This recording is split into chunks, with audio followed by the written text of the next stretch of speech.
6 باتوں کی حضور نے وصیت کی تھی۔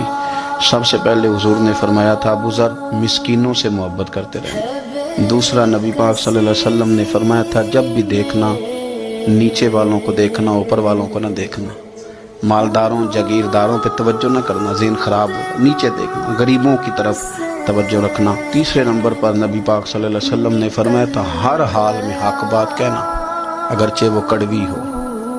چوتھے نمبر پہ میرے محبوب نے فرمایا تھا اللہ کے معاملے میں کسی کی پرواہ نہ کرنا، کوئی کیا کہتا ہے کہتا رہے، تم رب کے رستے پہ چلتے رہنا، ملامت کی پرواہ نہ کرنا۔ اور 5ویں نمبر پر میرے نبی پاک نے مجھ سے کہا تھا اگر رشتہ دار تجھ سے تعلق توڑیں بھی نہ تو جوڑ کے رکھنا، صلہ رحمی نہ چھوڑنا۔ اور 6 نمبر پر حضور نے فرمایا تھا اللہ کے عرش کے خزانوں میں سے خزانہ ہے لا حول ولا قوت الا باللہ العلی العظیم۔ حضور نے